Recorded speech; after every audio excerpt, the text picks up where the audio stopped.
Yeah! We back at it like a craftmatic. It's the Lab Chronicles.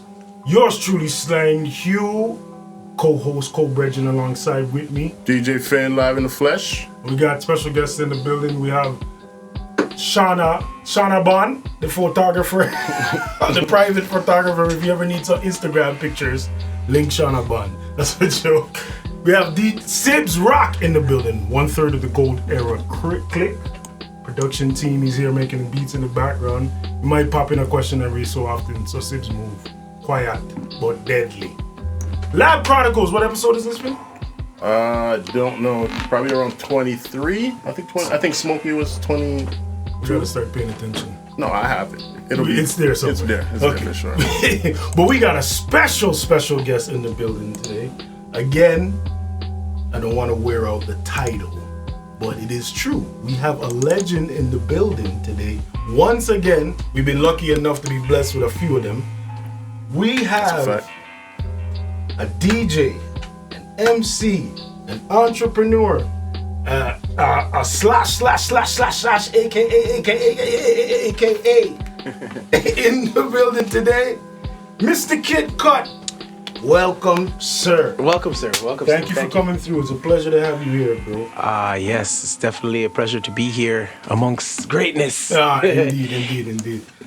So, the first question we ask everybody that comes through is, what were you listening to on your way here? I was listening to Vibe 105.5, and they were playing some throwbacks on there, and I switched to satellite radio, and I heard a little bit of Jodeci. Oh, same. How often you listen to radio? Every time I'm in my vehicle, I would say that I listen to radio primarily only in the vehicle. Yeah? Yeah, man. Okay. Finn, you listen to... I don't listen to the radio, but last thing I was listening to Eloquent. You ever heard of Eloquent? I think you told me. Yeah, he's a producer. He has a compilation album, has a bunch of people on it. Oh no! But we haven't. You said we haven't been around for the last couple of weeks. I want to shout out Junior T's album. Because that's something. We didn't talk about it on Smoke. That's something I definitely have listened to, and that's one of the most cohesive albums. It's a nice album. I gotta get to listen to that. I still big up Junior T for real. Crooked Halo alumni. We used to be in a crew together. But yeah, I was listening to a bunch of different stuff. Mostly, for some reason, anytime I come to the podcast, I listen to slow music or some kind of souls, as Sips would say. Yeah, man. I don't even remember what I was listening to now though. Off top, probably the same. Same thing I was listening to when we were talking to Smokey with that European artist. Which one is that? God damn, it just slipped me. Alzheimer's. It slipped me. It'll come back to me halfway through the interview, and I'll be like, yeah, oh, you know what? Sorry to cut you. It's this. But anyway, Kid Kut. How you doing, man? So what's been going on, brother? You've been doing a lot. A lot. We're not, first of all, let me just tell you, we're not going to go in chronological order. Just jump around. Any questions and we just attack it. Yeah. Exactly like that. Well, yeah, what's been popping? Yeah. A lot of side projects. I've just been educating, and I've been tutoring some of the young youth in the area who are interested in music. I'm always fascinated to see that there's young people trying to get into the game. And I remember myself when I was trying to get into the game. Yeah. And at the time there was no YouTube. But there was no YouTube, there was no podcast, there was nothing to help you along the way. And there wasn't even that many mentors. No. Right? So if someone reaches out to me, I'll try my best to help them out, whether it's production or marketing or just the science. And I love sharing the knowledge that I get to help other people. Because on my way up, the little knowledge that I did get from some people who were not knowledgeable in the whole pie, but they knew little things here and there, they freely and willingly blessed me with that knowledge, and I took it and I invested that knowledge to the best of my ability to get to where I am today. So I think it's very important to help the youth them. Pass it on. Yeah, man, definitely. Yeah, so I was going to ask you, how do you the kids find you mostly? Is it that kind of thing, or, a lot of times, like my home base is the barbershop, Kid Kut from the barbershop. Right. So Shine Barbershop. Shine Barbershop. Yeah. So like I'm normally there, and conversations start up. People say, oh, I'm working on this, listen to my tunes. They pass over the iPod or the phone or whatever it may be. I listen. I'd be like, yo, this has potential. And I say, why don't you try this? And they'll come back with something else. And why don't you try this? And there's so many kids that our store's been open for like over a decade. Yeah, so there's so many kids that I've seen over that time period go on to be like very big on Spotify and get their music out and get picked up by A&Rs and managed and go on tour and like actually really doing it, not like kind of like try out thing, from their basement thing. They're really doing it and making money and turning a profit on this whole music thing. And the music content is just so dope, and it's very refreshing to see these kids come out of high school and they've gone on to greatness. That's gotta be very gratifying. Oh, trust me, to me, it's a very good feeling to see that they're getting into the game and they're seeing some results from it. Dope. And if I could help, that's my thing.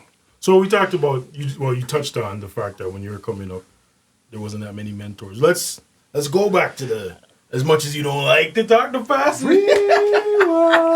We're gonna go back. We're gonna go back to the quote unquote. Well, no, before the heyday. The history. The history. Yeah. How did that love for music start? Where did it come from, or when did you first realize, I love this? How did I get into it? Mm-hmm. I think if we rewind it back to my earliest memories was my sister was infatuated with collecting 45s. She would always go out and buy the hottest record, whether it might be, an R&B song or rap record. It wasn't hip hop at the time. It was more of a rap record. Right. And, as she got a little bit older, she abandoned her vinyl collection. And I thought it was so super fascinating to see someone mix on turntables. Like, how did he get that one to match that one? And there was no user manual. Nope. There was no YouTube. There was and the people that were doing it weren't doing it as nice as the person that you've seen, right? So when you see a video of somebody doing it, like chip chip chip chip chip chip and just mixing and scratching, and you're just like, yo, this guy rocked that party. I just said I seen that and I just fell in love, and I just said I wanted to do that at that time. So you fell in love with the DJing first. That was like the first part of music that made you, of course you love the music itself. I think the DJing was the first aspect of the whole thing, but before that, my mom, I guess, things that mothers do, they put you in swimming, they put you in soccer. Mm-hmm. My mom, I think she probably wanted some free time, so she just ditched me off at piano class. And it wasn't a typical piano class. It was an organ class. Okay. And I couldn't, for the life of me, at that time, at that early young age, I could only do one thing at a time. Right. You know how everybody was doing, I don't know, maybe different era, but, they would be rubbing their stomach and patting their head. And, could you do this? And I could do that, and I could do a Rubik's Cube and little things like that. But I was like, I could not get this organ, because the organ you had to play with your feet. There was notes with your feet, pedals, and then there was your left and right hand. Yeah, and you have to get it all. Yeah. I couldn't grasp. Yeah, I couldn't grasp that, so I would only get one portion, which would be my right hand, but I couldn't get the left hand. And later on, now I'm pretty nice with it. But I think that We'll get to that. Yeah, we'll get to that. But like, I think that like the piano and the DJing went hand in hand. And some of the greater DJs that I know have a musical background. Like some type of training. Yeah, they started off with piano, like some of my closest friends, like Puffy or like Jester, or they, you know what I mean, like. Makes sense. You have an understanding of the music theory and blah blah blah. Yeah, they know that stuff. Notes like the people who we think, yo, you're dope. Why is he so dope? It's because they understand bars. They understand music structure to know when to cut it in. We're talking about that today. Yeah, the whole theory. And sometimes you don't even necessarily have to know the theory, but you could feel it. You could feel that something's gonna happen at the end of this, and something happens. You know what I mean? So like some people just feel it, right? But they understand it. They just can't put it into words, or they don't. They never actually studied theory, but they know that every 4 bars or every 8 bars, something's gonna happen. Right. Which adds to your production. Yeah. So. The production, I just fell in love with the whole thing. Right. So DJing is your first step into it, though. I think. Yeah, I think. Or were you a dancer first? Nah, Roger Rabbit Man. I'm still doing the 2-step. You never see me do anything really too complicated. But I think. I would honestly say it was probably the DJing that I fell in love with in high school. And, in high school, everybody's trying to make their name. And I felt, well, actually in grade school. Yeah. But the love actually blossomed into something real in high school, where I started playing parties, house parties. So I was collecting the vinyl. And at that time, as long as you had the records, you could play. Right. Yeah. Right. You know what I mean? Yeah. You didn't have to be good. You just had to have the right music. You have to have the right music. And I'd do birthday parties and stuff like that. They would probably hire a reggae sound. Yeah. And the reggae sound would string up with no monitor and stuff like that. But I practiced at home on my little realistic turntables. And I knew that this song works with this song. And then if I go to this song, and I knew that all my friends like this song. Right. So, you bring your 30 records to the party, the birthday party, the reggae sounds playing the whole time, Love Us Rock, and then you come on and you play your records, and that was the whole start of that whole music the music journey. Yeah. And sorry, so where did you grow up? West End, I know. Well, I was a downtown youth. Then we moved to the West End, so like the Malton era. And Rexdale and Brampton, and I just stayed in the West for pretty much your whole. Yep, we're right in West. Yep. Yeah, we're just in the West. Likewise. Yeah. So this is like when you're in high school, you're DJing these parties. And but high school actually, was the starting point of doing school dances and. You're just trying to make a thing work. So they're like, yeah, you could do a school party. And I'm like, yeah, I could do it. And I didn't have a sound system at the time, but I just would figure out who I could get a sound system from. Right. They would rent the sound system, and they'd bring it for me, and I'd just play school dances. And then I'd bring on somebody to play the reggae for me, or I'd try to run local reggae and stuff.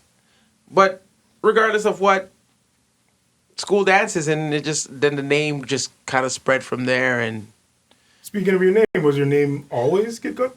You didn't go through like 60 names like myself? I'm trying to think of. I think it was always Kid Kut because when I was starting my DJ career. Right.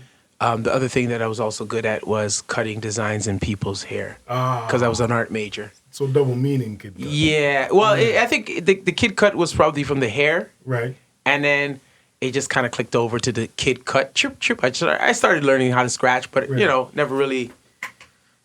That wasn't the thing. Scratching wasn't my thing. Like, I could scratch, but, like, no one dances to the scratching. Yeah. It's like, it was all about, like...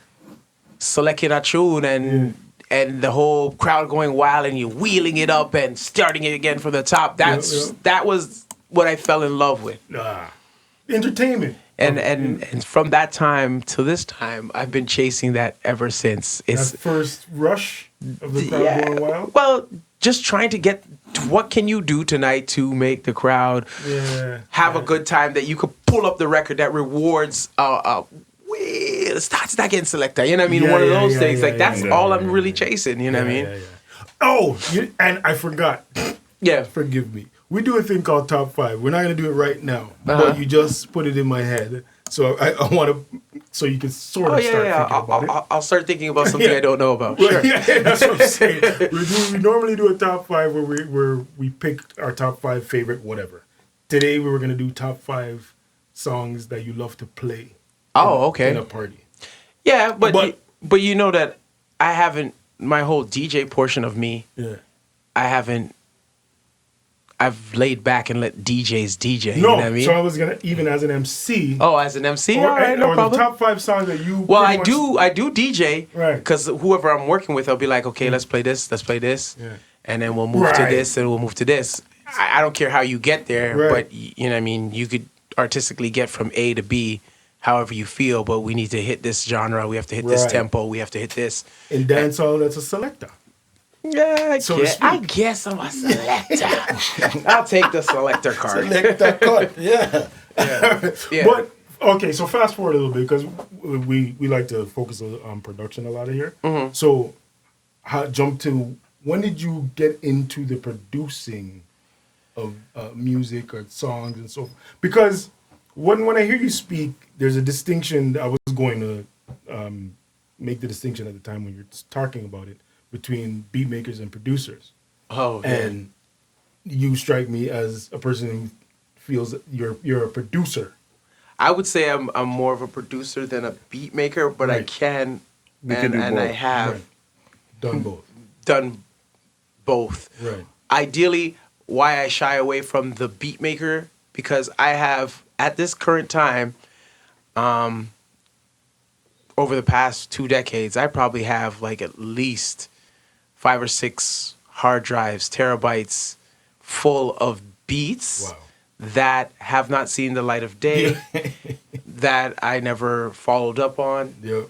But anytime I've ever sat down in a studio with an artist and say, we're going to make a record together, those records always go through. You know what I mean? Like, it's like, okay, what do you want to do? R&B? Okay, we're going to do soul. How about doing this? And then we start working on it, and then they probably might come back a day later, or, you know what I mean, we put down something scratch that day, and over the next couple of days, I'll work on it by myself, and then, you know, polish it up. And then when it's done, it's done. You know what I mean? I'm not going to say that you sit down in 5 minutes, I'm making a beat for you. I'm not that person. Right. I'm kind of... The framework. The framework will be done. Necessarily the tempo, maybe the key structure, maybe the general bass of the sample or the bass line or something like that. And then I'll just add the glimity after. You know, the hi-hats and all the other stuff to make it... the sparkles, the swooshes, and... little air candy stuff to actually make it into a record. And that's a kind of a theme with most of the producers that come through here.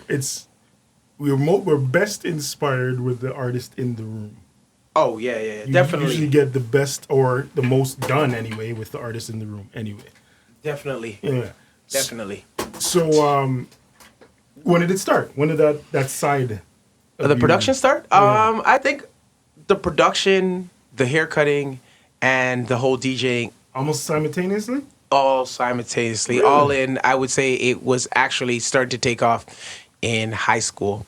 So grade school, I was cutting hair. Right. But more like my little brother or my dad or whatnot. And that was just like the home barber. Right. You know what I mean? Like out of necessity. Right. And I was cutting my own hair because I wanted to look fresh, but at the same time, my parents didn't want to take me to the barbershop every week. And I'm still sad about it. But but like regardless of what, you know, I just wanted to look fresher than my parents thought I needed to look fresh. You know what I mean? The home cut. I needed to get the lineup crisp up. You know what I mean? And I had friends that did the job, but not as good as I wanted it to be. So I sat there and I figured out how to get my haircuts proper, and people at school seen me as an art student because I was great in drawing. Right.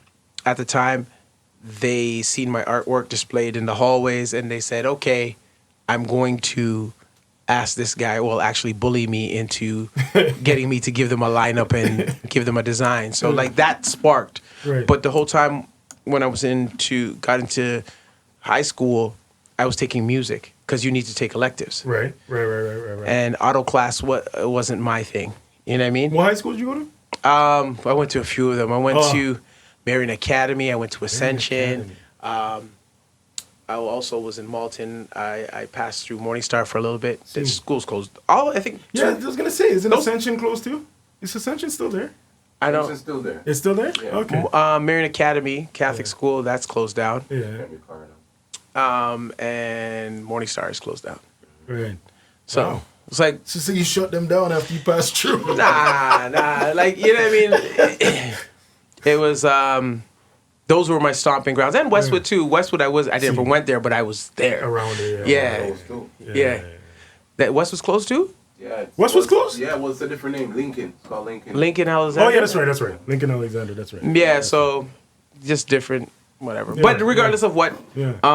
in high school, the music class. Right. 'Cause they had, I think, in the music class, they would teach you how to learn a brass wind instrument. Yeah. Because I guess it was the easiest thing that kids didn't want to teeth a saxophone or teeth. But they also had, like, I think a room, the keyboard class, which had 23 keyboards in there. Oh wow. And there were corgs. That was back when schools used to get funding for these things. Yeah, but they were just cord keyboards, and they just had the earpieces that you could talk to the other students, and the teacher would patch you in, and then he'd put you on mute, and you could just listen to your stuff and practice. And I would mess around with the people there in the class, and we tried to lick back a couple of, like, the Mary J. Bliges and those records, and be like, what chord was that? Dun, dun, dun, dun, dun. Oh, it goes here. You know what I mean? We'd figure out that stuff, and I guess that's where the production started. And then I started doing my school dances, the DJ portion of it. So, like, all of that started at the same time. Around the same time. So how did it, with the production in particularly, how did that start to grow and transition into the point where you were doing it, I guess on a professional level, I guess you'd want to say. Or even taking it to a studio and an artist is, that type of thing, working on being in the studio and telling that type of thing, directing artists how to make a song maybe better. Blah, I blah, think, blah. if I remember clearly, my first instant of going to a professional studio is we got this job at Fresh Arts, Jobs Ontario Youth were hiring kids to, whether you wanted a painting job, and somehow I stumbled into one of these Job Ontario Youths, and they said, okay, you're just old enough, we get you a job, what are you interested in? And I said, music. And they said, oh, they have this young kids program where they pay you to learn how to do music properly. And I was like, okay, this sounds great. But you had to go down and audition. Right. And I remember going down to audition. So I brought my beat tape, and I spoke to the lady. And I think being a younger individual, you have a sense of know-it-all. So that's a entitlement. Yeah. So I walked in there. I was like, yo. Because I know at the time, like, I thought I was nice. Yeah. You know what I mean? I had my EPS 16 at my house, which was an old sampler, the original sampler. Right. Is that what you started on? Yeah. Okay. And I looped up some records, and I learned how to make some beats, and I played it for the interview, and they said, you have a charisma about you. Mm-hmm. I think you might be dope. Right. And they let me into class. That I think it was that year. There was so many kids that got in, and then the following year the program whittled down. But 2 years in a row, I got in, and they paid me. You had to audition every year? No, once you were good, you were good, right? Okay. Like, I got in, and I met Jully Black. I met Kardinal, which was a young Kool-Aid at the time. Kool-Aid, I forgot that. A young Socrates, Solitaire, and they had a whole bunch of spoken word artists too. Right. They had different sections. Like the program was so big the first year, they had like people who were into literature and writing literature. So what? Just so because people might not understand. They don't have this now. Well, they have Remix Project or whatever. Oh, I don't know if that's it was similar. Remix Project on steroids times 1,000. Because a lot of people, you hear the names the man said, and he's probably missing a few. Oh, there was so many many people involved. There's engineers in that was in that class that I met that have gone on to be jazz engineers, drummers, guitarists. There was like DJs in there. There was like... It's like a farm school for talent. It was, to explain it best, it was the Avengers. Is it the Avengers with... what's the man with the wheelchair? Professor X. X-Men. Yeah, X-Men. it was X-Men. Yes. So yes. it was all these freak kids dropped in there. And they had Professor X, which teaching them how to hone their they had talents. a few Professor X's. They had dance, they had literature, they had like just even the rapping portion. Right. Like Thrust was the MC Thrust from the Northern Touch. That MC, he was in charge of a section there. Wendy, which was she at the time, they call her Motion, and she was running the Power. Wow. Yeah. The Power Move show. Right. And she was teaching us everything about hip hop, how it started, when it started, how to sample. She brought us to DJ Power's house. DJ Power was probably he was a little older than us at the time, but the fact is that he had a house full of vinyl and drum machines. Wow. And he would say, okay, I'll take 2 students at a time and I'll show you how to use a drum machine. And how old are you guys these times? I think we were... I think about 17, 18, 16, 17, 18. They need that. Like, that's needed. Yeah, so we got an opportunity to go on school trips. I'd never been to the Toronto Library ever in my life. Right. And I got a chance to go there. When I saw you there the other day, it's probably my second time there in life. That was my second time being there, too. See, there you go. You know what I mean? Yeah. There So, you have it.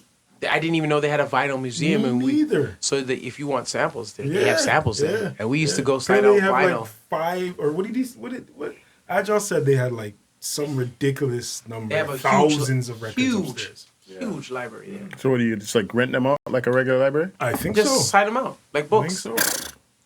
Yeah. Like books, they have vinyl, like jazz vinyl, like rare recordings, and they just have them in there. Ridiculous. I think it's like 50,000 or something, and up, if not more than that. When he said that, I was like, wow. And you guys got to go there at 17. Yeah, we didn't know what we were doing. Well, that's how it is. Yeah, Youth is but the wasted fact on is you. that I was privileged to be paid to be taught, and I didn't use that opportunity in vain. I didn't even know what I had, but I didn't use it in vain. Right.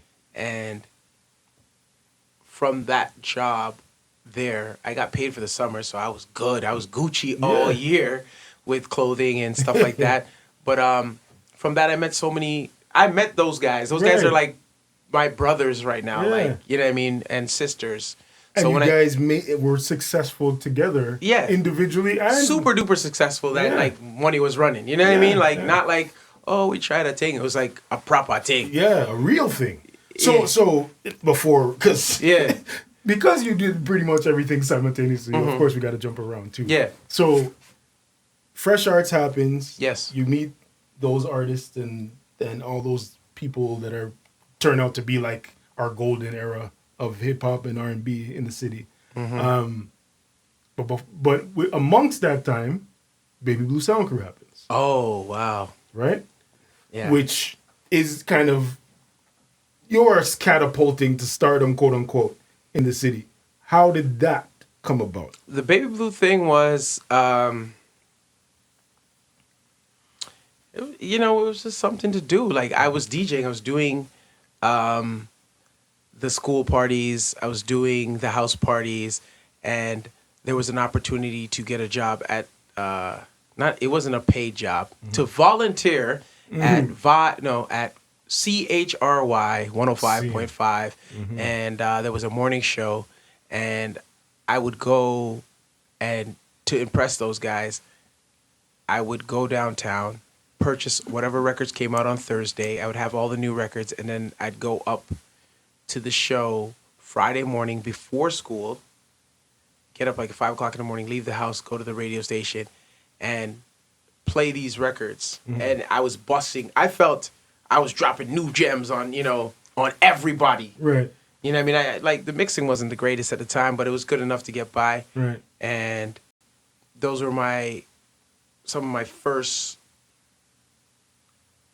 real opportunities to turn myself into a DJ and bust these records. And then being at the station, I got a chance to get a couple of their singles that they would have for the DJs, and I got records there and started making mixtapes. Right. And from there, I teamed up with some of my good friends that, from around the way that were also DJs. Right. KLC was doing Windsor University, and he would be like, "Yo, kid, come up, man. I have a radio show up here. Yo, come up. You could MC and play whatever records you got, and I have some records." And I knew him from grade school because he was in high school, and I was in grade school, and I would go to his house and borrow records to play my grade school party. Right. And KLC is Carrie Lee that now plays. Carrie Lee Crawford, the infamous Carrie Lee Crawford from the radio. Is it 98.7? Yep, G98. G98. Yeah. Right. So, yeah, man. All hats off to KLC. Definitely a very talented music selector. Hands down, I think he was one of the pioneers in Toronto, Canada, to formulate how a party should be programmed. Seen. From back then. And there was a few. There was Dr. J, which was Brave Star. There was Started From Scratch, and there was KLC. Right. And to this day, DJs use that same formula that KLC started and we used developed to formulate dances and parties. And it's that whole, you come in, you play early juggling, and then after early juggling, you play the first reggae set. Right. And then after that, it's the primetime hits. Mm-hmm. And then after that, the second primetime reggae set. And then whatever you want to do after that. Whatever the party is. It could be slow jams, it could be R&B, or it could be old school, or it could be whatever. Yeah. But that formula, so many DJs grew up listening to it. And to this day, I go to a party. It's still going indefinitely. Oh, for sure. Absolutely. That is how it is still structured. There's probably a little tweak here or there. Right. Now you have to add in a little bit of Afro beats, and you have to add in a little bit of soca music. Yeah. At the time, what was replacing soca music was booty Booty music. So it's the same. As you say that's Same programming, and he had that. Yeah. Scratch has always been doing scratch, Yeah. but KLC's programming was the programming that made us do what we're doing, to that high level. Pass me one of those clear extra. Oh. Yeah, thank you, sir. Yeah, blessed. Yeah, it was his programming. Oh, great. Get over. Personal. Yeah, so it was his programming that, to this day, it doesn't matter if you're in a banquet hall party or if you're in a nightclub, that I would say 85% of the DJs use. And they don't even know where it came from. They just heard somebody else do it. Not more than that. Yeah, it's a formula. Now it is the formula. And even if you go to a banquet hall party and they're playing mostly reggae, they're going to start off the party, but they're going to switch the order around, but play it in that same order. Exactly. Yeah. That's actually didn't really notice that, but that's dope. That's crazy to hear. And he was the one who did that. And he was just such a visionary when it came to programming music. That is why we cut and got through, because we had something that other people didn't even know why it worked or how it worked, but this is how we thought.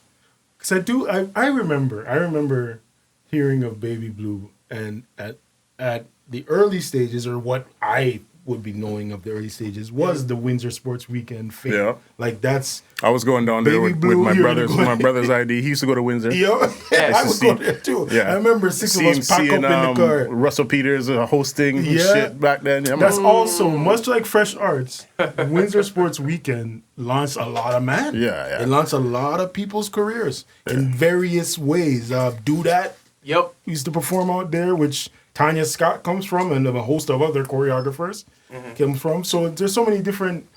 Yo, random question. You remember there was a hip hop song back then called Dirty Old Men. You remember those Yeah, guys? Yes. Those guys were dope still. Yeah, they were. They were dope. What happened to those Played guys? on Dirty Old Man. That is Dirty Old Men is Shockler's.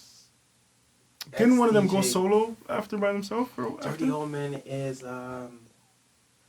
Spencer. I forgot his DJ name. Okay. I know that. I know that. I remember that random, I do randomly. remember that. I remember from Sports Weekend. Sports so, Weekend, yeah. Spencer I and remember Spencer that used. I think he used to also work at the record company too. Scene. Yeah. He's super dope Yeah. DJ, and he's actually done some tours with us too. Spencer was playing as two of them, I think. Dirty Yeah, Old Men. that I remember. I remember two of them. Presto wasn't no. No, I don't remember. I was a young man. Yeah, I just I can't remember that remember. name and Dirty I Old remember Men playing tune. was Spence Diamonds. No, That sounds familiar, but I don't know if it's the same guy. That does sound familiar. I think it's. It might be. I think it's Spencer is his government, his Govey, but yeah, Dirty Old Men. They were Same. playing out there. Yeah. Okay, Spence Diamonds. Yeah. Is it Spencer Diamonds? I think so. I think Yeah. that sounds right. If I Google him and I see his Yeah, face, then I'll be like, yeah. Exactly. But I don't want to, you know what I mean? But I remember he turned into Shockler's DJ and toured with Shockler, and when we were doing... I'm pretty sure. Yeah, I'm pretty sure it's him still. Yeah, Yeah. yeah. As and you then- said, Yeah. I'm And pretty then sure. we traveled a lot. With with him. Definitely. But backtrack a little bit. So Windsor Sports Weekend became like a thing. That was our bootleg Freaknik. Yeah, it was for a minute. It really You know was. what? Windsor Sports Weekend was... It was almost like a winter caravana if you could get out there. Spring, you yeah. know, it was an Yeah, opportunity spring, for you springtime. to leave the city and Yeah. be somewhere else and With- see crash more at your black people. friend's house Yeah. or Yeah. dorm room or the little house that they're renting out there, and you just catch up down there and just go to a party. And KLC was out there, so I would go out there, Right. MC, DJ, he would DJ, and together we were an unofficial crew, but Right, we were a right. crew. Right. And then eventually we came up with the name Baby Blue. And at the Baby Blue Soundcrew, I came up with that because I was drawing at school and I drew the cartoon. Mhm. And the original cartoon, not the Baby Blue face, the bad boy face that we have. Yeah. But I was doing that in art class, and I was like, I made a comic strip of the Baby Blue crew, and then I was like, I had the Funky Girls crew, and it's just Yeah, art. I was yeah. just doing art, graffiti, and I remember at the time art was so huge. Like Little Lex Right. Julian Right. was, and probably still is, a dope graphic, Yep. Yep. like to draw characters. He used to draw a lot of people's logos. And He used to do caricatures, all a these lot of- flyers. Yep. Flyers. Yes, flyers, Crazy. and he'd draw Yes. them, and he's a crazy Right. artist. Yep. And he had it down pat at the time. So like art was in that guy. Right. But ideally, I lost my train of thought. We were saying the reason why you came up with Baby Blue. Yeah. So I was drawing that, and then we just said, okay, we need a crew name because he was KLC. He was always KLC, and I was always Kid Kut. But then we say we'll be the Baby Blue crew when we form together. So Right. when you come to Toronto, I'll set up some stuff out here, and then we join together, and we'll be the Baby Blue Sound Crew. And then when I go out to Windsor, we'll be the Baby Blue Sound Crew. So you put that on the flyer, and then we just spun it like that, and everybody else joined on to the crew after. Yeah, so after it was facts. just you two. I was gonna ask. Yeah, it was you just two always still. us, and, Okay. in the And then beginning later, and in the end, yeah. man like Singlefoot. Yeah, Big up- man, big up Singlefoot. Single. Yeah, I haven't the seen funny- that guy in years either. Yeah, Single's a great talent. Single. Was it Jay Spade was in there too? Baby Blue's the reason people think Sean Paul's from Canada. Yeah, that's a fact. Yeah, What? well, that's that. Well, we're there. Let's just get to that. Let's get to that. Yeah. So, yes, you guys are Yeah. responsible for busing for the English-speaking crowd bringing shedding light on Sean Paul. Because before Sean Paul was on a single Money Jane, he had some. he had some stuff like your dance hall. He had real dance hall, underground dance hall. And another give credit where credit is due. KLC said there's a Spanish guy in Jamaica. He's light skinned and he's doing reggae music. White people will accept that like easy. Smart man. Still to this day. Because if they love Shabba Ranks and he's black and ugly, because Shabba would be saying he's black and ugly. Yeah. You know what I mean? They're gonna love a light skinned guy. Yeah. So if we introduce him to the reggae market in Canada, they'll digest it a lot easier. So I went down there. Big up Fat Black. Flat Black crew was bringing me around and let me get an opportunity to get into so many different studios, from King Jammies to, sitting down in studios with Killa, Tony Mataran, and Wayne Marshall, Chico, Master Lee, Code Red Sound. Legends. I originally met Black Chiney out there, Super Dupes. Super Dupes a legend right now. So like, you know what I mean? Like, I was in these studios. I went down there with my MPC. I made some beats. I was like, yo, let me see if I can get Sean on one of these beats or whatever. Or I can meet up with different artists. I played the beats for everybody, but they were doing dancehall and they were accustomed to dancehall, and I was coming out there with hip hop / more musical stuff. Right. So it would be in their eyes more like when you hear like, when you hear Buju Banton on like a Champion remix. Yeah, like a Kenny Dope Champion remix, that kind of stuff. Yeah. So it was like, it's not dancehall, but we can see how it can go. They weren't there yet at that time. At the time, and like, or maybe the stuff that I had was dope, but it just probably wasn't dope music that was gonna pop in a party. You know what I mean? Because it was album type. In their eyes, anyway. Yeah, well, even now, obviously, I would have probably did something more with those records that I had on the drum machine if they were something that would pop at a party. I see what you're saying. Like, they were dope records. I put my foot in them and made sure that they were produced dope. But you just have to find what really works. And at the time, when I think back at it, even to this day, it's more skeleton stuff. Like just the meat and potatoes, what people really vibe to, where it'd be the kick, snare, and the bass drum. Right. Whether how you put it, you know what I mean, how you formulate it, that's what people are moving to. And that's what dance hall is. It's facts. Just kick, snare, and that bass tone. Yep. Everything else is just sprinkles. And I was coming down there with a lot more music. I had bass, I had keys, I had guitars, and fully produced. Yeah, it was. Yeah, it was overproduced. I would say for what sometimes less is more. Yeah, that's a fact. So like, what came to mind is like they would take just little pieces of like Ludacris Stand Up or something like that, and they just put a couple keys on it and just formulate some kicks and snares, and that was a dance hall rhythm that was thumping, you know what I mean? Yeah, it's a fact. Yep. So, 2020 hindsight, like the records I had were records, but it just didn't work for what we needed at that time. Right. So then how did that go from you going down there, that not working, to getting to the point of the Money Jane Kardinal? Well, I went down there with a track. Right, ready to go. Cardi already had some tracks that he formulated, and I went down there with a track, and we thought this track was hot. Right. Cardi produced Money Jane, right? The original version. Yeah. Quote unquote. The original. He had just a loop, and he was rapping on it. He had a couple verses on it, and then he gave me the D88 tapes, and I went down there and arranged a couple things, and then put Sean on and sat in the studio and we formulated the record. Mm-hmm. So just to pause, a little quick. What was the point where you guys heard the record? Because this is the production part that I'm trying to draw out of what you're handing. Yeah. Where you hear the record or the loop that Cardi has. Yeah. And was there lyrics on it at the time when you guys first heard it? Yeah. He had Cardi was he was a monster at the time. I do believe he had a Warner Chappell publishing deal. He probably still does. Right.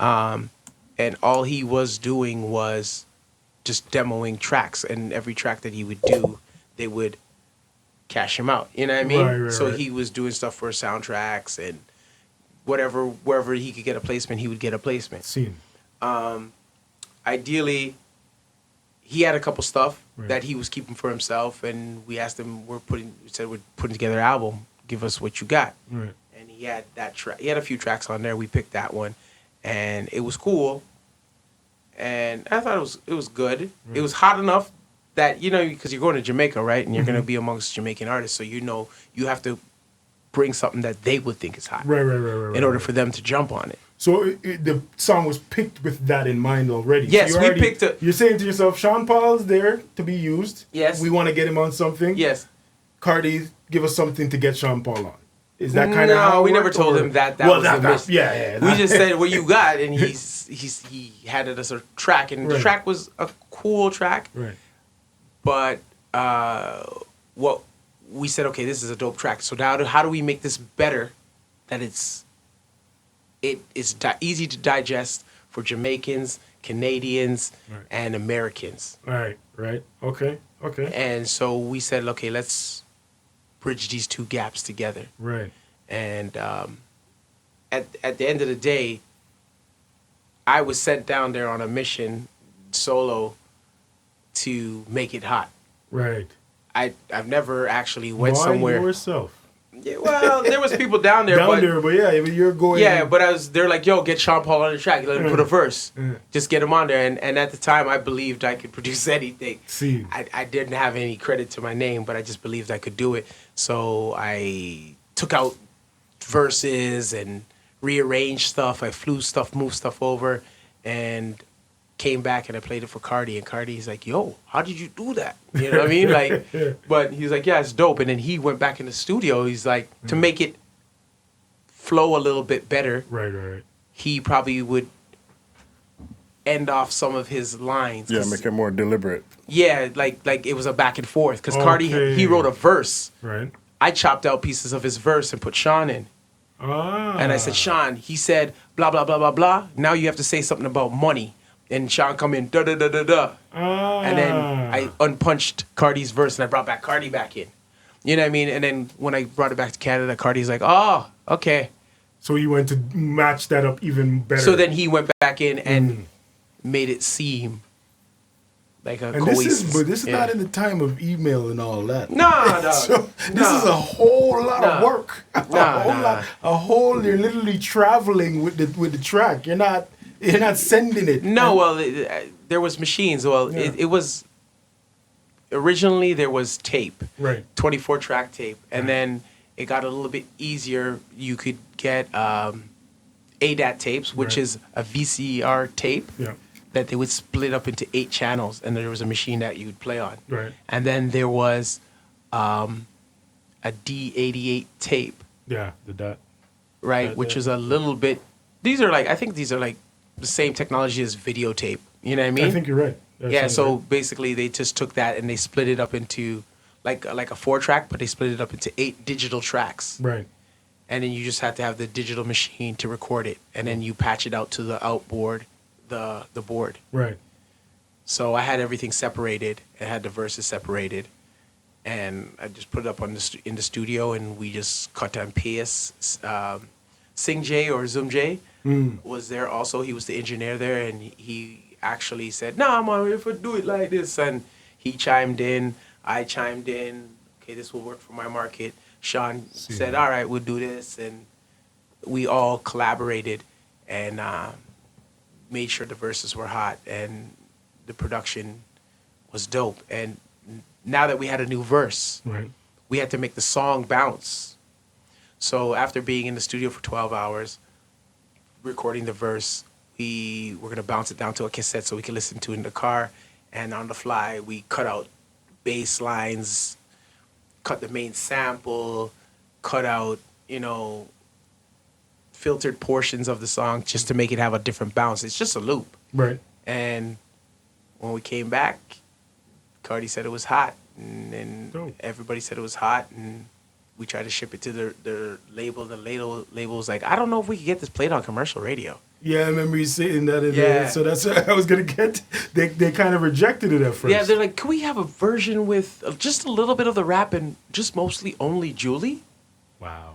There is a version of Money Jane with, I think, 80% Jully and a little bit of Cardi going, yo, or something like that. No, that's what Sean Paul would say, yo. But you know what I mean? Like, yo, you know what I mean? With Cardi on there saying, you know, like a little bit.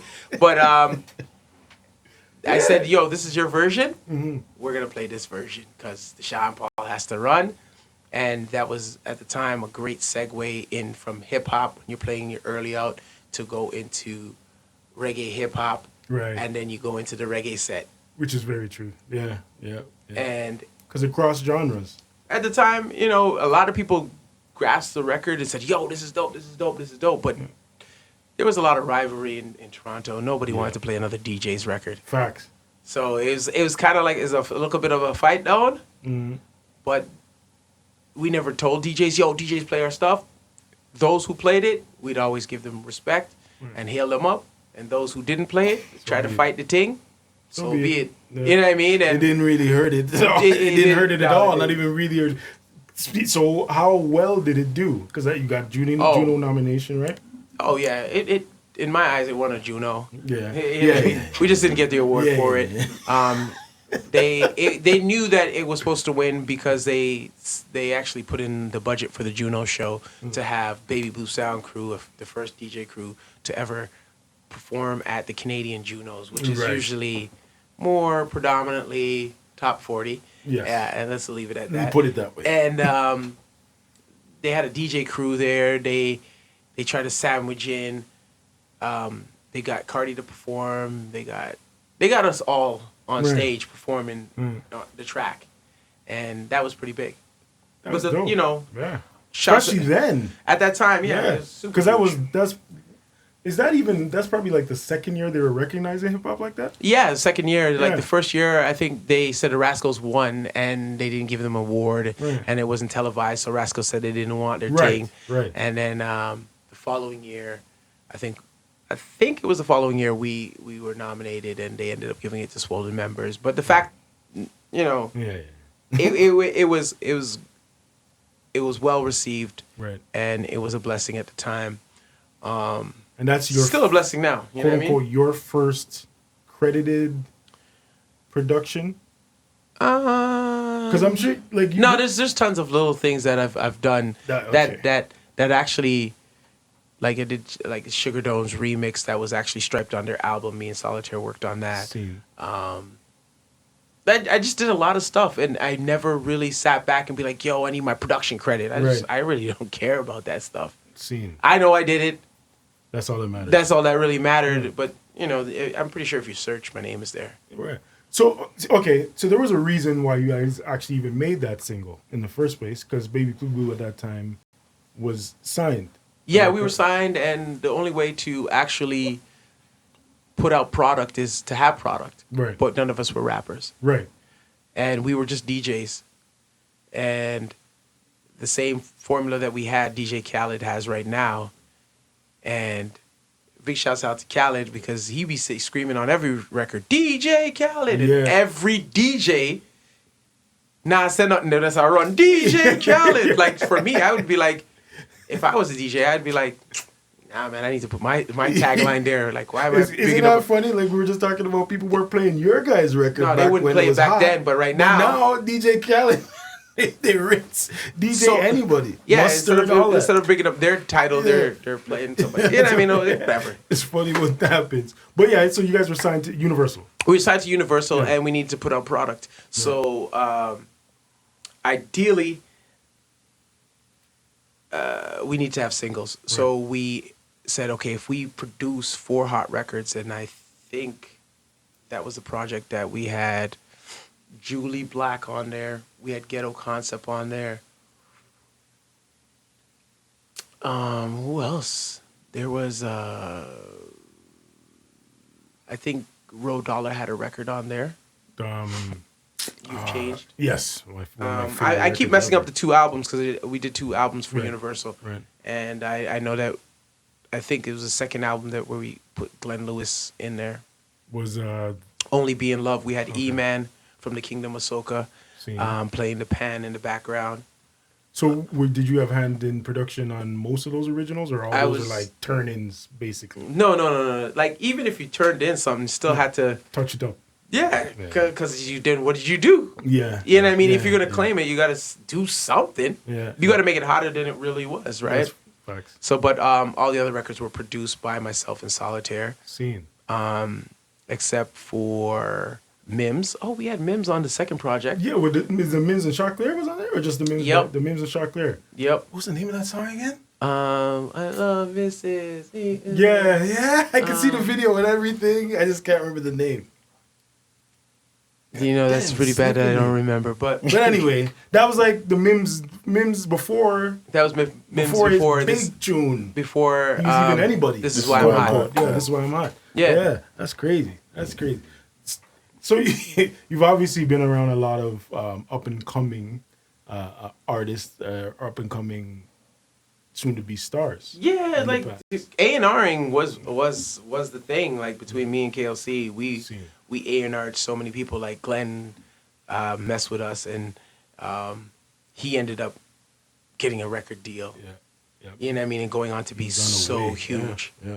Mind you, like these guys, like there were so many people. To say there was like 30 people doing music, but the people that we picked were the people we thought would make it like all the way around the world and come back. And Glenn Lewis, like Janet Jackson, like oh my God, I love Glenn Lewis. You know what I mean? And to this day, Glenn is Stevie. When Stevie comes to town, Stevie calls Glenn and says, "Yo, man, come sing some of my songs for my concert." Imagine that. Yeah, you know, like come sing my hit. Yeah. I'll play the piano. You sing my hit. You know what I mean? Like he's such that's crazy. An amazing, talented person.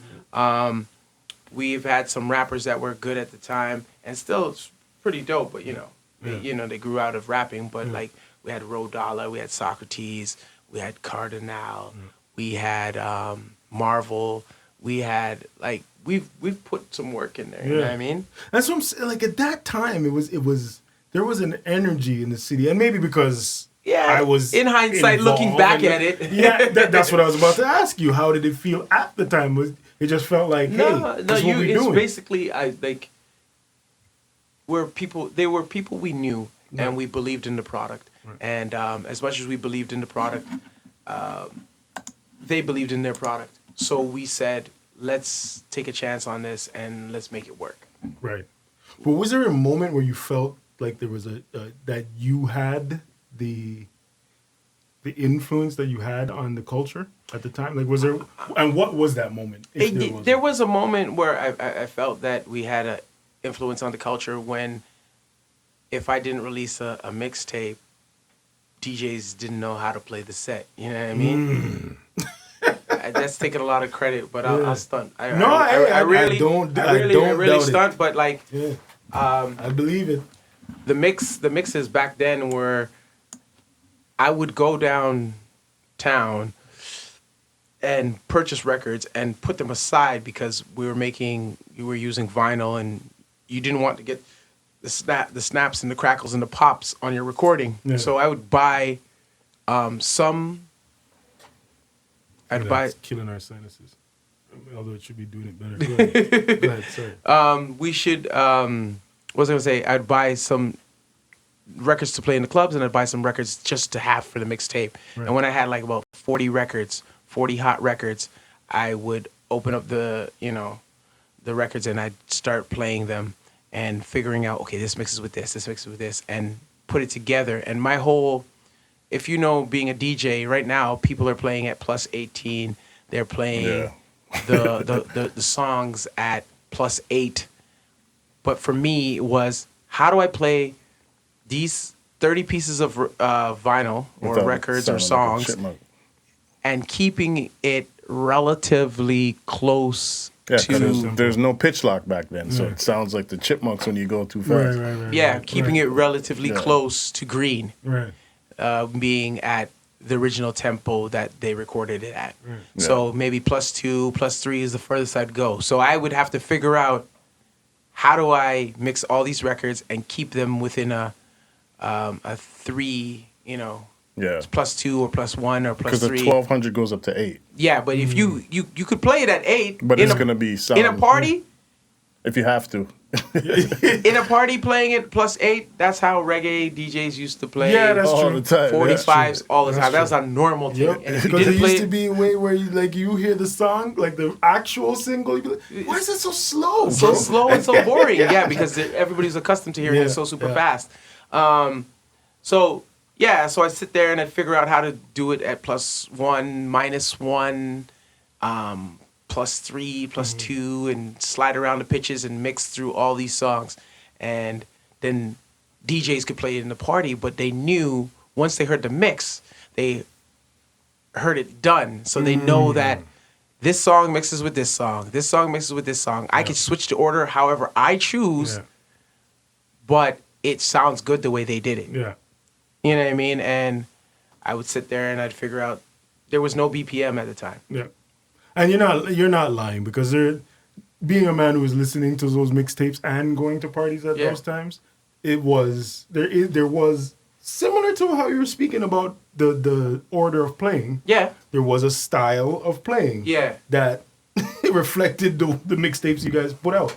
And I didn't notice it at the time. I actually didn't notice it until you just said it. But No, yeah, but it's a fact.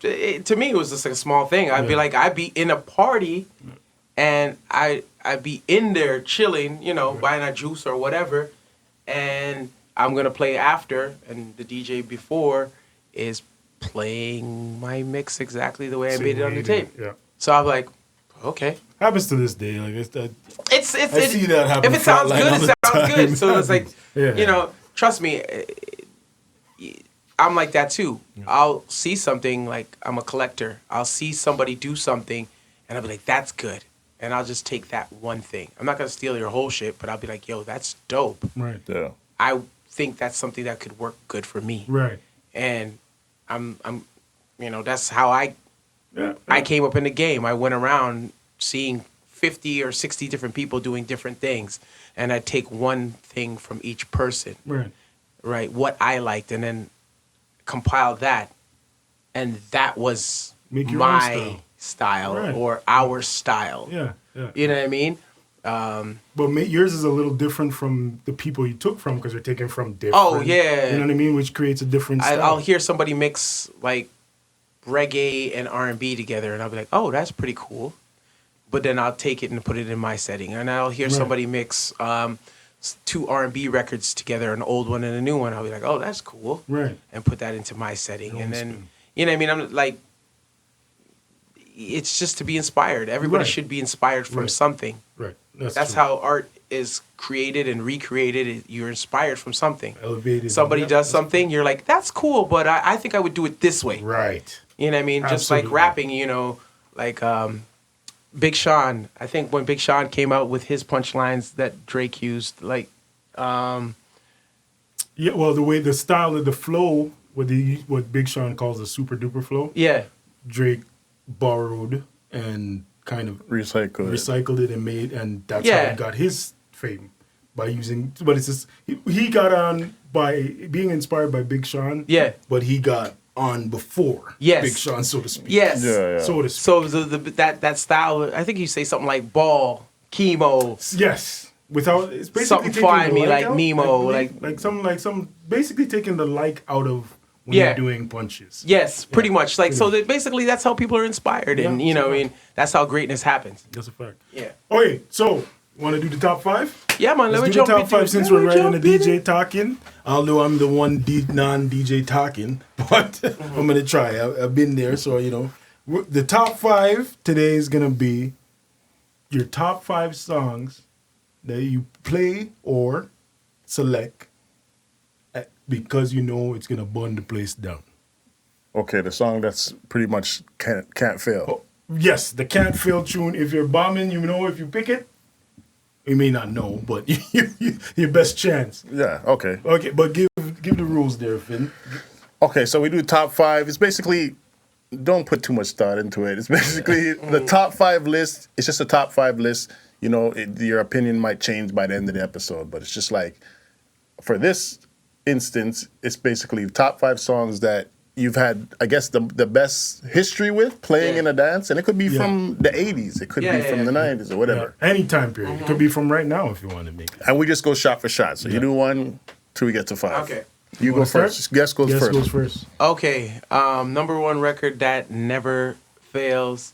Doesn't matter. No order either. It doesn't have to be Just just fine. your. I'll just say the Jay-Z Give It To Me for sure.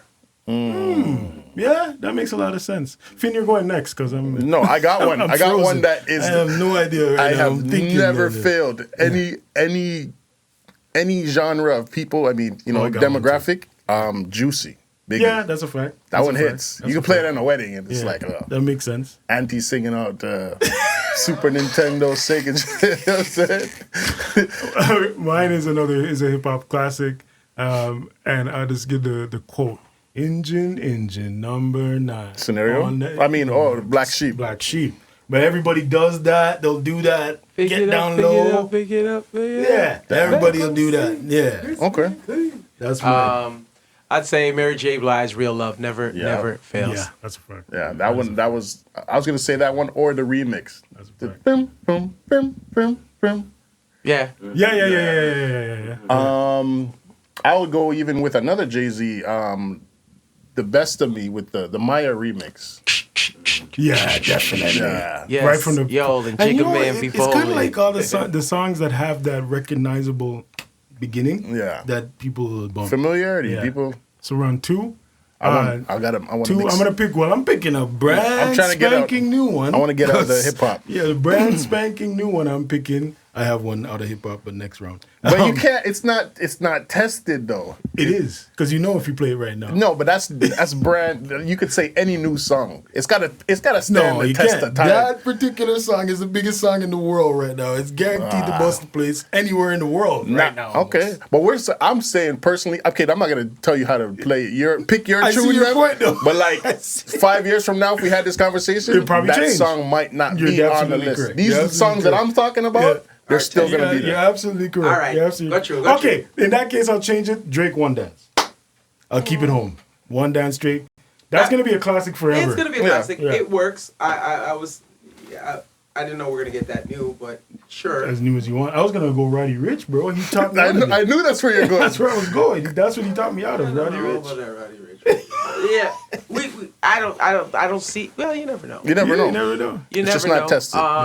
I would say if we're gonna go dance hall, I would definitely pick a Beanie Man record. Oh na na Oh, na yeah. na na na. Easily. Oh na na na na. Cheese. It's Yeah. all about Romy.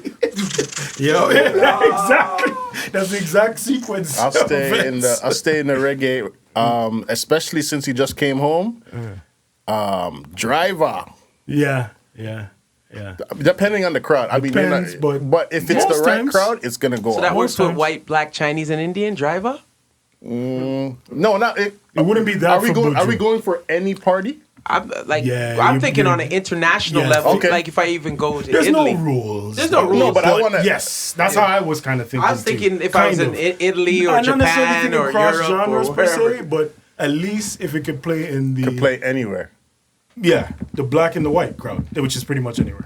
Okay, so That's what I was thinking. Well, you got that?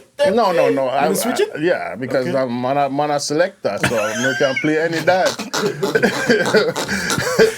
So I would even if we're gonna go. Okay, but man, let me try mix it up.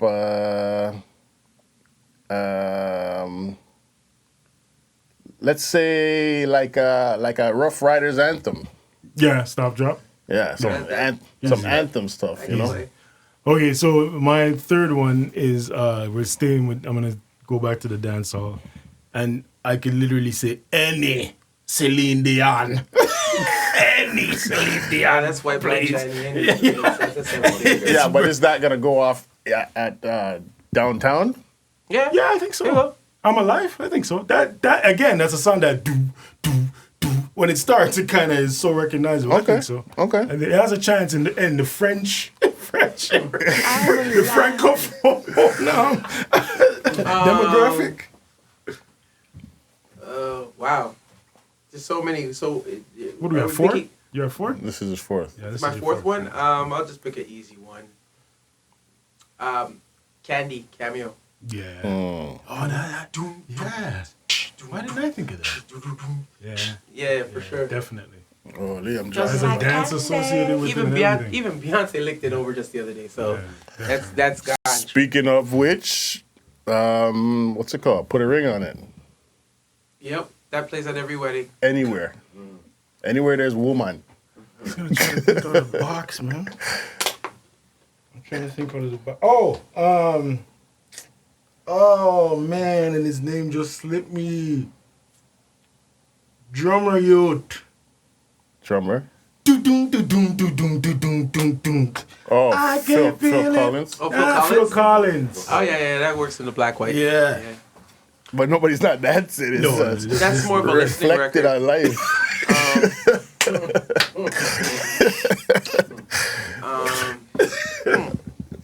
So this is my fifth one right Who's your now. last This is your fifth one.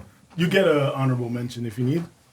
Honorable mention. If you need one. If you have 2, you're conflicted. That's what I'm saying. You can. Oh man, I have or 4 or 5. I have these in I'm trying to. in the case. I'm just not trying to give out like all these records that people be like, Oh. yo, they're so old. You know what I mean? Like Yeah. if I was to pick something relatively new, I would say Biggie Smalls. You know what? Damn it, anything? Dead Wrong. Oh yeah. Yeah. That's Pretty like much that whole first album. the Biggie album. Anything on the Yeah. Biggie album. Pretty much That's the- just me trying to, or even a Mobb Deep. Yeah, Shook Ones or Ones. something. I'm You know what I mean? surprised. Or Picks him up every time. or a Pharaoh Monch. I wasn't even thinking. I would say my last one. Get I the would what say. up. I mean, he was. Shout out Buckwell. He was here. Yes. Whoa, Was he a reason? Black Rob. Whoa, Oh yeah. that goes. Yeah. That still goes. Yeah. Oh man. You could also throw in like the Wu-Tang Clans in there. Yeah. And the Tupac. There's so many. That's Definitely. the thing. This is top 5. You could go on. Forever. Well, I did my top 5, Yeah. and I'm pretty sure I knocked it out of the park. Yeah. So, Yeah, man. we'll just leave it at that. Yeah. I'll leave out my 5th because I can't think of one right now. Why can't I think of I one? could give you one. I was trying to think of something. Did we say scenario? You did. I No, don't you know. said. You said Play Black it Sheep. Black wedding only. Not even a wedding. You don't think so? It's a little too noisy. Too hip hoppy. Yeah. Too boom bappy. Yeah. So then Not- we'd have to. What about I wouldn't Jump go. Around? House of Pain. That's a That's classic. one. Yeah. That will go anywhere. Yeah. A white wedding, the bride will be in the air. Yeah, man. That one. Yeah, that was it. Any honorable mentions? I mean, he said some, he Simon did say Simon some. Says and Yes. them Yes. one day. You know what I'm saying? Which is Simon Says is probably one of the most underground songs to be so popular. Yeah. Like underground sounding songs. Yeah. Nah, that if you listen to it, that was like a hit right there. Like, wah, wah, wah, wah. Yeah. Get the what up. Godzilla sample. That was really polished. It sounded crossover to you when you first heard it though? If you put some white pop artist on it, people would sing on it. You know what I mean? That's a very It's just so, but he came on it like so aggressively. Yeah. Yeah. Very valid point. I always thought of it as The Jay-Z's, you know Just what I 'cause I mean? know It's so Pharoah. crazy that to this day we're playing Jay-Z's, we're playing Biggie's, we're playing Pac's. yep. Empire State of Mind and them kind Yeah. of songs. Those songs play everywhere. Still playing, and then there's Right. R&B records that we're still playing, squeezing some Butchers and some Bounties, some Cabletons, some, you know what I mean, some Lovers Rock tunes. They're still playing, and those records are like 2 decades years old. Yeah, you know that's what I mean? Facts. And then the R&B records, there's the Marys, the Monicas, the Brandys, the Faith Evans. These records still play. Like Yeah. Faith Evans, like Love Like This, even whether it's the Fat Man version or her version, Yeah. that can still Still play. bumps. Heavy. Yeah. It's true. That's very So true. like, there's so many records that are like, I never thought that we could sit down here and be like, yeah, we talk about records that are like 20 years old or a decade years, of time, and they're still playing Even older, today. like you said, Cameo, them songs. Yeah. Early Oh yeah, 70s like and outstanding 80s. Gap Band, Absolutely.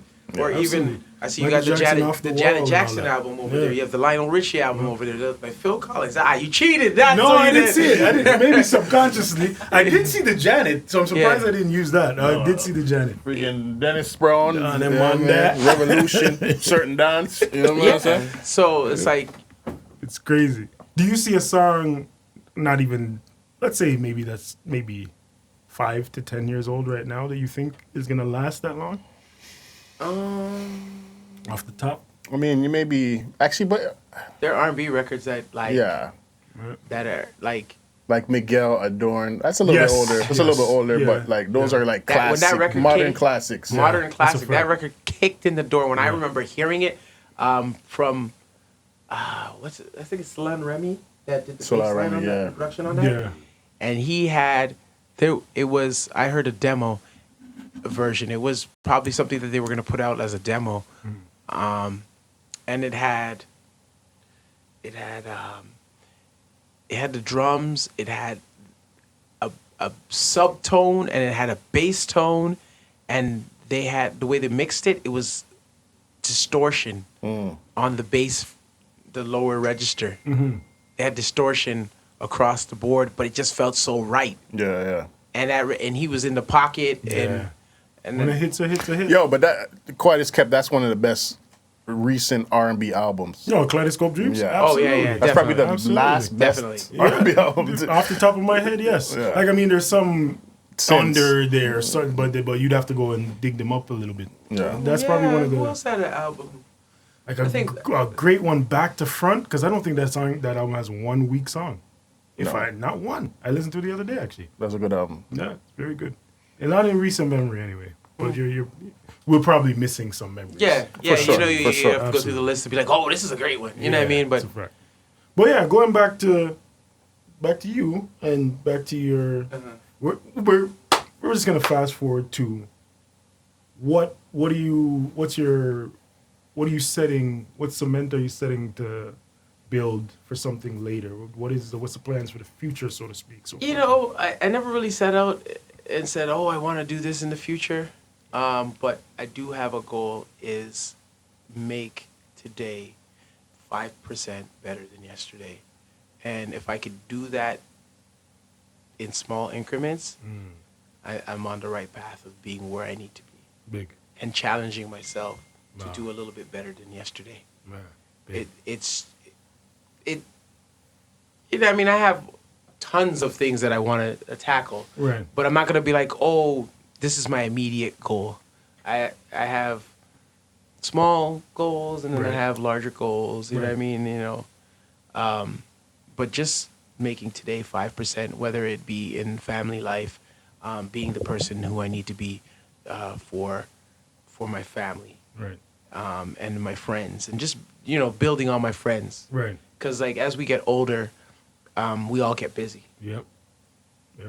And I commend you guys for hanging out in a room and talking to different people and hearing their experiences. You're building a bond, a friendship, Indeed. and you're putting in time. You're investing time into being here for one another. That's right. And you guys could look back and be like, "Oh shit, I remember that. Yeah. I learned something today." And like, you know what I mean? And you guys all learned it together. So ideally, me being 5% better for my family and being the person who they needed me to be, or being 5% business-wise, Right. or being 5% better than yesterday to get closer to my goal. Right.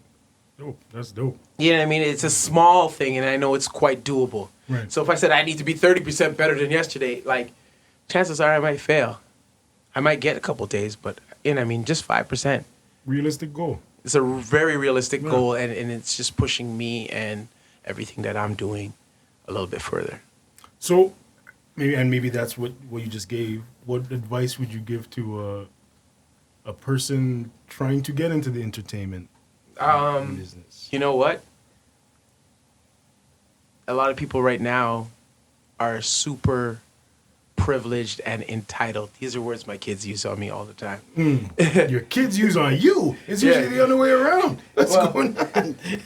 Because they know I say it all the time, so they Right. just use it back. Well, you feel you're entitled. I'm like, yeah, I'm your father. I am entitled. Pay the bills. I am entitled. But they feel like the resources that are at their fingertips are like, I always talk to my friends and I was like, yo, if I could go back 5 years and knowing that these resources are here, I would be so rich. I would actually push a little harder. But, you know, there's no regrets on my life. You know, the trials and the controversies and the tribulations that I went through created who I am today. Right. And I'm super proud of that. Right. But if I could go back knowing that there's YouTube, like someone telling me how to do something. Right. And these kids do not take advantage of that. I remember my parents, like it was you were blessed if they bought an encyclopedia from the encyclopedia guy. My so dad's that you could, Britannica? the blue ones. I don't know what he's doing with them. like, so basically if you needed to know like something, you had a home dictionary or you had this encyclopedia with all this information written in it. Yeah. Like, to me, that you were blessed to have that. Yep. But right now, if I say, you know what, I want to fix up my studio and I want to get it proper, but I don't know how to even start. Yep. I can look that up. How to start to build a Literally studio at your right now. fingertips. You don't even have to look it up. You say, "Hey Siri." Yeah. You know what I mean? Or even if I say, okay, well, what are the Siri there. Siri chimed in.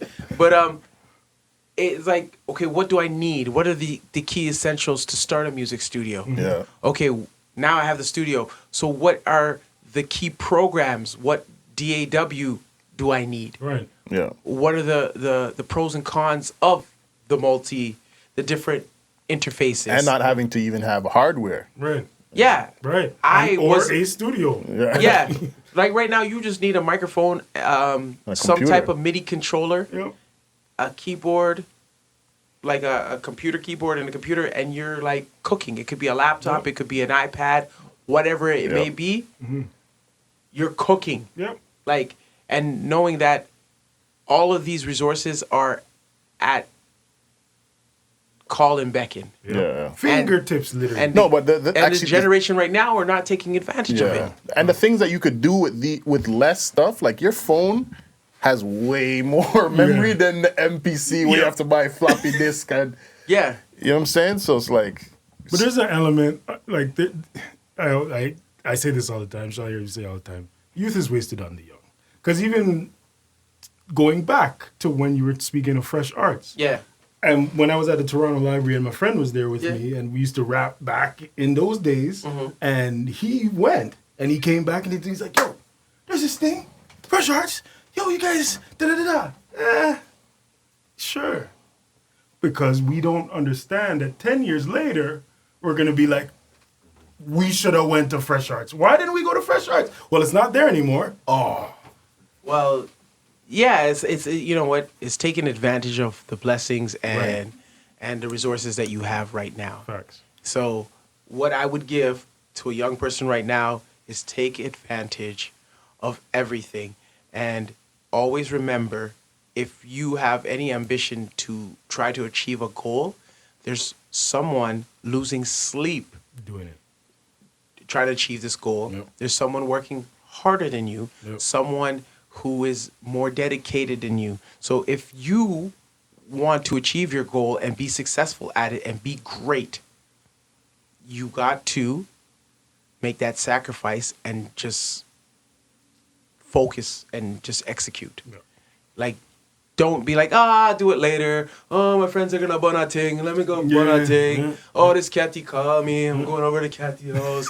You know what I mean? Like, these are like this is real conversation. Yeah, I it's hang real with shit. kids every day at the barbershop. So to see how much resources they have and not take advantage of it is like, it's crazy. it is. It hurts. It does, Yeah. but so when someone asks me, I'm like, "Are you sure you really want the information?" Right. Because I'll sit down. So some kids, I'll sit down and I'll just give them the hard truth, and then they won't come back. Yes. And then there's some kids that sit down and I give them the hard truth, and they'll be like, yeah, I thought about it, and then they come back. Yep.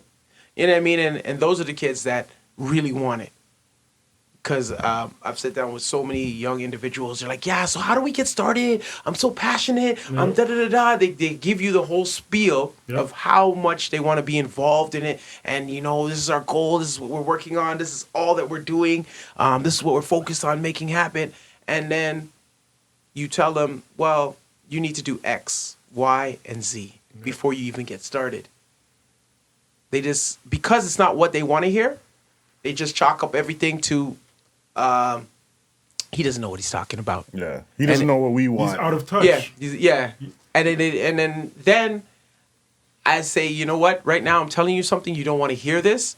It's gonna sound crazy, but there's only two ways for you to take it. Either A, take it, digest it, and do it, and be successful at it, or say I'm crazy and do it your way. Yeah. But I'm not a psychic. Chances but are. There's a 90% chance that if you do it your way, you might not see the results that you think you should get. Right. And a lot of people want it right now. Absolutely. They don't want to work at building any skill. So they want to be a producer. They want it right now. Yep. So what they're going to do is take sound drum loops and things. And, yeah, I produced this beat. What did you do? I just added the drums to this sample. Okay. Great. I guess it's production, but like, that's what you did? Okay. How are you going to duplicate the success? Like, what if you don't find another sample? What if you don't find another drum that fits that sample as well as this one? Are you not a producer anymore? You know what I mean? Like, they're not willing to put in the work. No. Which is ironic because it's so much faster now. That's Bro, you could download chord progressions and just rearrange them. We were on the way over here. We were talking you about don't putting out even music. have to download chord progressions. You could literally put a drum loop on and on the MPC or even the Native Instruments, pick keys and just pick a light pattern. Yeah. Or you chord mode. They have chord mode where you could pick a pattern that you think is dope, and that's work it. on that. Or you could do that on the computer. Like it is so super easy, but I guess the more you have, the less you want to work. Exactly. Because if you think of the music that was made in the 90s when Premiere only had 16 seconds of sampling. Yep. Imagine. Imagine. But the talented don't work hard. The thing about it, like, Premiere made records, and taking a kick, a snare, and pieces. Maybe a couple of notes, and dup, dup, dup, dup, dup, and and putting that together to make a beat. Yeah. And it's like,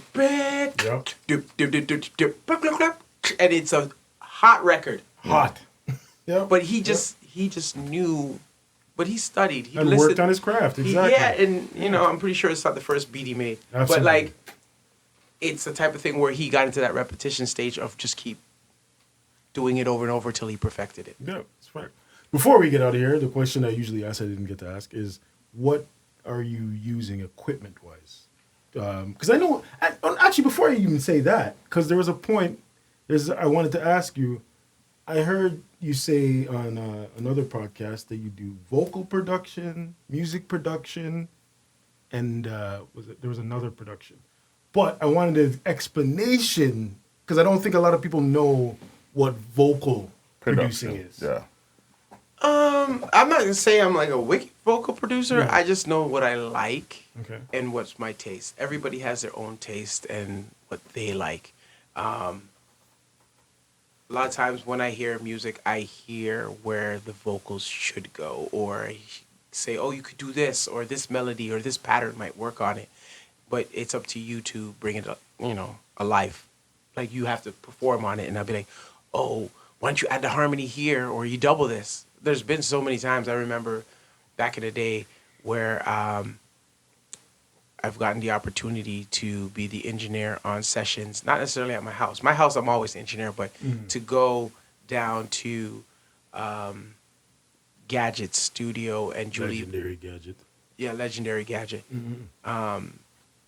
And Jully be recording a track, and I was the engineer of punching her in. She's like, "Oh, you think I should do the harmony?" I'm like, "Yeah, do the harmony. It might sound dope." And then she'd be like, "What do you think?" I'm like, "Nah, I don't really like it." You know what I mean? Like, Right. I've worked on tracks with Jully. I've worked on tracks with Cardi. I've worked on tracks with, like, I think Solitaire. No, yeah, Solitaire. I've done tons of stuff with him. Marvel, Baby Sham, Sean Paul. Like, and just being there, picking and choosing what you like Right. and what they like. And we come up with a happy medium of what you like and I like. You know what I mean? So it's the vocal production is basically kind of directing some of what is being said and how it's being said. Yeah. And sung and rapped on records. Yeah, I'm not like this big church choir vocal production person. No. Well, and I think that's just where it starts, rather. And we said that with even production. It's the feel. It's what you feel is good. Yeah, what I feel is ultimately, good. And some people Doesn't are have more to be in right. tune. Yeah, exactly. And something you might love, Somebody might hate. somebody might hate. They're And like, something nah, it's cheap. You might hate, Yeah. people might love. That's just what it is, which is why we say people choose the hit. But yeah, man, this is dope. This is dope. Come on. Any questions? Anyone in the room? Last minute, raise your hand. Well, yeah, thank you, Kid Kut, for coming through. Appreciate Yes, it, brother. many blessings. It was a pleasure. It's the Lab Chronicles episode. Where can you find them? Oh, yeah. I'm talking too much. You can find me at kidkut.com, KIDKUT.com. On Instagram at the same handle, KIDKUT. And I think Snapchat and... Barber Shop. Yeah, big up the barbershop. Like the barbershop's for the people in the area. Like, you know what I mean? If you're coming through, there's many times a celebrity has come through. Seeing. And I'm talking about some real celebrities. Like some legendary people. Who's come through? Give me a name. Nah, No, because you don't want paparazzi shot? No, they're there all the time. Like See. some world champions and Seeing. some pretty big That's dope. basketball stars, boxers, and you know what I mean. I don't like it's just a small spot, and they're there, and it's a blessing. Apparently, it's not that small, bro. That's no, great. but That's wonderful. it's a spot. You know what I mean, and just to find that, people feel comfortable of that stature. man. That's great. And you have your party coming up. Yeah, Aries. I think this will probably air after the party, but When's the party? March 29th. No, this is coming out next week. Okay. All right. Next week. On March 29th, Sunday, March 29th, I have a birthday party. It's a day party. It's called Aries Gold, where the concept is everybody has to accessorize or wear gold. Dope. And it's my birthday, so I will also be wearing gold. And I have some of the top DJs in the city coming through from hip-hop, reggae, soca. And it's just going to be a time. We're going to be out there from 3 to 8 p.m. and it's food inclusive. And I've been blessed for the past 2 years. It's been sold out. Oh, I've been doing this party for a decade. nice. The name has morphed. The time, the date has morphed. Right. But right now we've moved from a night party to a day party. And it's so good because the audience that comes out during the day is a little bit different from the people at night. So You just answered I was going to ask you that question. Which do you just prefer? people are dressed so nice because they know that people could see Yes. what they're wearing. That makes so much So sense. makeup is on point, hair is on point, yeah. guys are looking proper, Yeah. nice haircuts. You know what I mean? Because you can see everything. It's during the day, but we're still inside of a club. So Right. at the same time, and the whole food aspect, that everybody's in there and they're dancing and partying and drinking and just talking and just reconnecting. That's what I love about a party. And I'm trying to capture that once again with the Aries Gold. I've been doing parties for the past decade and traveling an average of maybe, let's say about maybe 200 parties a year. Oh, yeah? Yeah. Yeah, easily. 52 That's weeks easy. in a year, you do Thursday, Fridays, Yeah, whatever, yeah. Saturday, whatever. So about 200 parties a year. I didn't know you're still out there like that, though. Yeah, I'm always at. Well, some are weddings and some are private functions and stuff like that.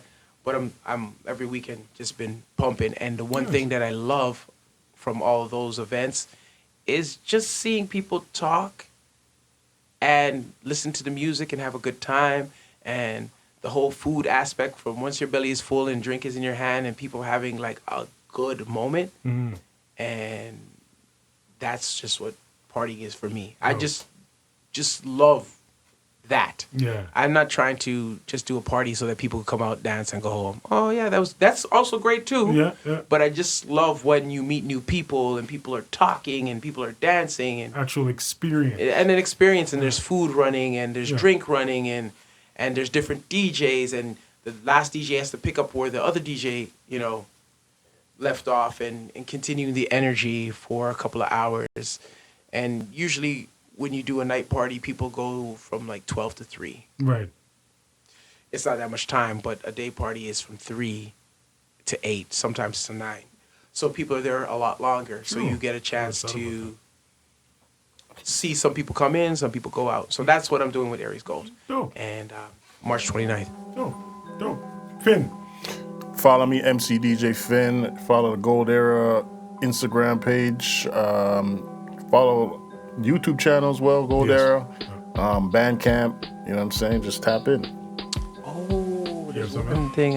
There's a couple projects that I haven't started talking about, but on my Instagram, I always every morning get up and I start my day with a smoothie, and I try to pump healthy foods into my system.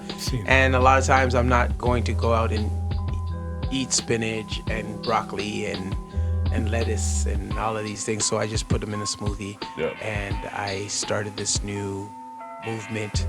I've been doing it. It's not a new movement, but a lot of people have been chiming in. It's called Smoothie Life. They follow me on KidKut.com or on the Kid Kut Instagram page, but I'm trying to move everybody over to Smoothie Life. This is Smoothie Life on Instagram, and we started Smoothie Life on YouTube. Dope. This is Smoothie Life. That's really a good objective. Really dope. Slang you everywhere.